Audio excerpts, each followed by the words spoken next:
Hey guys, today I'm going to be sharing with you my to be read pile for June and July of 2020.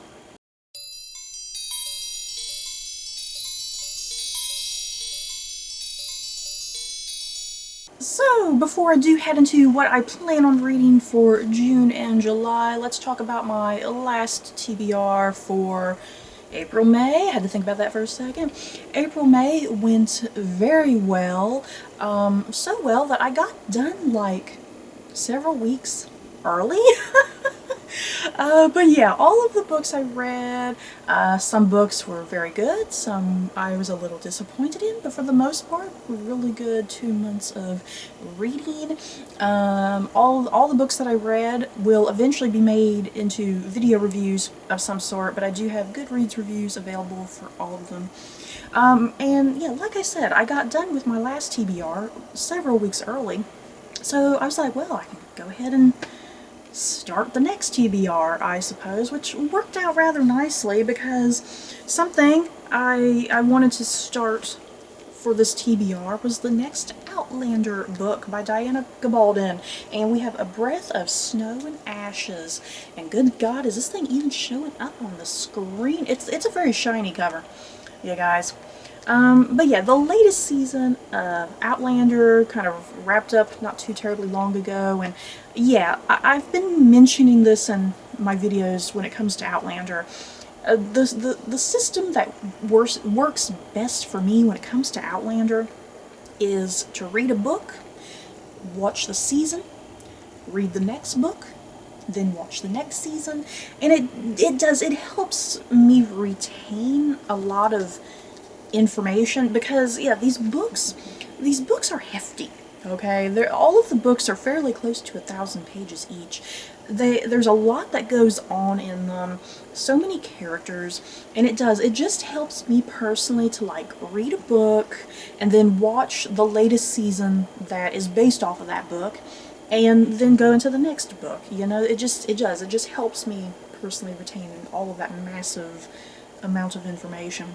So yeah, I'm moving on to A Breath of Snow and Ashes, you guys, and when I'm recording this video, I'm not too terribly far into it, but what I'm reading, I'm really enjoying it. And yeah, I'm not going to sit here and give a synopsis about what the Outlander series is about. This is book 6 in the series, you guys. It's book 6. All you need to know about a woman named Claire. She travels through some stones that take her back into the 1700s, and yeah, she meets a hot Scottish guy named Jamie, and yeah, there's a lot, you guys. If you're not caught up on Outlander, there's no point in me telling you what the hell it's even about. But yeah, those of you who are caught up, and you're kind of maybe where I'm at, yeah, that's where I'm at right now. I'm here at book 6. So yeah, if you guys have read this book, let me know how it is. Do you like this book?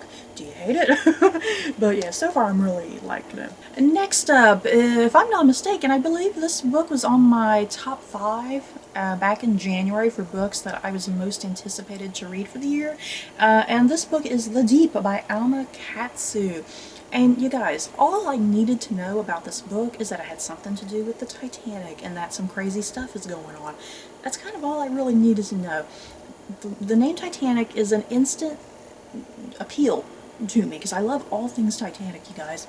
And so yeah, what this book is about, I think a little bit of it takes place on the Titanic. But yes, some weird things are happening on the ship, you know, kind of leading up to it sinking. So some other things besides just the sinking, it sounds like. Some weird occurrences. And so yeah, I want to say the majority of the book takes place after the sinking of the Titanic, and it's following a girl who was like a maid on the Titanic, and now she's the maid on another ship, and she runs across a guy that she's quite sure died during the sinking of the Titanic, but here he is in the flesh alive. So yeah, this book, there's some eeriness and some creepiness and uncertainty, I guess. It sounds awesome, you guys. I cannot wait to get to this. Hopefully it does not let me down. I'm really worried it's going to let me down. Hopefully it doesn't, but yeah, it sounds super awesome. Next up, I have The Queen's Fortune by Alison Pataki, and this is a book that I also didn't even care if I read the synopsis for it, because it's Alison Pataki. I love her historical fiction. So yeah, her name alone, just being here on this book, I was like, I don't care what it's about, I'm going to pick it up either way. And yeah, all I do know, seriously, all I do know about this book is that it's about one of the mistresses of Napoleon Bonaparte. And that's all I needed to know. You know, I'm satisfied with that. Yeah, I have yet to dislike one of Alison Pataki's books. I've loved all her books that I've read so far, so I'm kind of going into this pretty confident I'm going to love this just as much as all of her other books. Next up, I have My Dark Vanessa by Kate Elizabeth Russell, and this book has kind of been everywhere. There's a lot of controversy surrounding it and whatnot. It's a very contemporary book, based off of very contemporary issues, especially women's issues and whatnot. I'm definitely very intrigued with this book. I have a feeling it's going to be a book that's probably a little difficult to read. It's probably not going to be the most pleasant of books, but I think I'm definitely going to be intrigued and engaged by it, and I think it's definitely going to be thought-provoking. But yeah, this book, from kind of what I know about it, it's about a woman that years ago when she was a teenager, she was essentially having an affair with her teacher, her much, much older teacher. So then years later, she's a grown woman now, and the teacher that she had an affair with, he's now being accused of like sexual assault on another student or something like that. So it's kind of this whole thing of her, I think, facing some issues like her, you know, her personal issues, you know, the personal demons that she kind of faced, and should she step forward about her affair with her teacher, I guess. There's a lot with this book, you guys, but it sounds really, really good and intriguing. I definitely want to form my own opinion about it, because people definitely have opinions about this book. Some people really like the book, some people just really absolutely hate it. So I definitely really want to kind of form my own opinion on it. But I think either way, I think it's going to be a really good, thought-provoking read nonetheless, I think. And next up, we have another book by Sarah J. Maas, the start of a new series, and this is Crescent City, and what is the series? Is the series Crescent City? No. Is the series House of Earth and Blood, and this book, the first book in the series, is Crescent City? Do I have that? Let me kind of reframe that, because I feel like I just kind of rambled out a bunch of stuff there. Okay, so is the series called House of Earth and Blood, and then the first book is Crescent City? Do I have that correct? All I know is I think this is supposed to be a new trilogy that she's starting. And like Alison Pataki, I picked up this book because Sarah J. Maas' name is on the cover. I really have no idea what else it is about. Let me kind of read a bit of the synopsis, though. Bryce Quinlan had the perfect life, working hard all day and partying all night until a demon murdered her closest friends, leaving her bereft, wounded, and alone. When the accused is behind bars, but the crimes start up again, Bryce finds herself at the heart of the investigation. She'll do whatever it takes to avenge their deaths. Then Hunt Athalar, he is a notorious fallen angel, now enslaved to the archangels he once attempted to overthrow. His brutal skills and incredible strength have been set to one purpose: to assassinate his boss's enemies, no questions asked. But a demon wreaking havoc in the city, he's offered an irresistible deal: help Bryce find the murderer, and his freedom will be within reach. So yeah, this definitely has a very, like, Court of Thorns and Roses vibe to it. If you've read that series, this definitely has a very, very similar vibe. It sounds like another fantasy world. It sounds really good, though. I hope I like this. I really do hope I like this. I really loved the Court of Thorns and Roses series. That was just an amazing series to me. I loved every book. So yeah, hopefully this new trilogy is kind of up to par. And the last book that I plan on reading for my TBR, this is Chosen Ones by Veronica Roth. I initially wasn't quite sure if I was even going to read this book,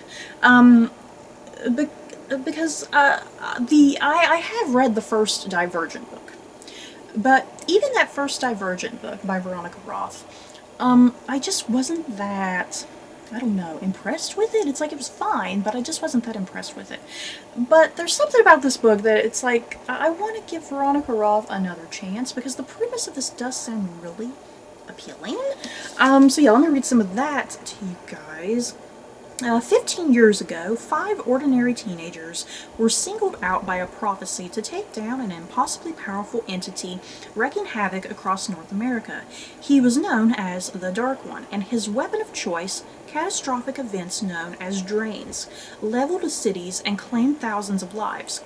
Chosen Ones, as the teens were known, gave everything they had to defeat him. After the Dark One fell, the world went back to normal. For everyone but them.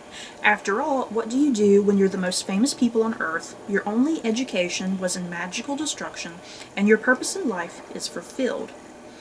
So yeah, kind of that's kind of about it. Or yeah, let me read this other little bit down here really quick. On the 10th anniversary of the Dark One's defeat, something unthinkable happens. One of the Chosen Ones dies.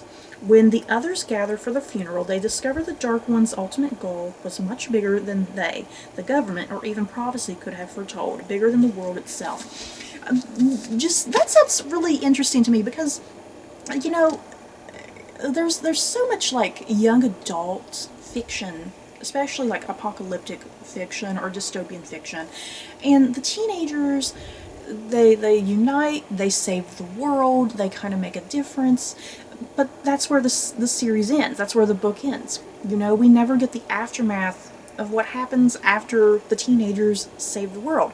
So I'm very intrigued with this concept, that this book is taking place after events, you know, that we're going to be finding out what these teenagers did, you know, I guess through flashback maybe, what they did, but yeah, it's like now they've moved on, they've grown up, and now they're faced with, I guess, the ramifications of what they did, I suppose. And it just sounds really fascinating and intriguing to me, and that's kind of the reason I did pick this up, and I want to give Veronica Roth another shot, so hopefully she doesn't let me down.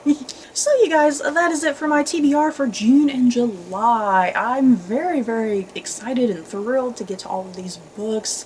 There's just something about all of them. I'm feeling pretty confident about all of them. You know, I feel fairly confident that this is a really good month, that I think I'm going to like all of them immensely, and I can't wait to review them for you guys. So you guys, in the comments below, what do you guys plan on reading for the next month or two? Have you guys read any of the books that I have read? Just let me know. So that's it for this video. Don't forget to like, comment, and subscribe. And if you like this video, you may like these other videos. Bye guys.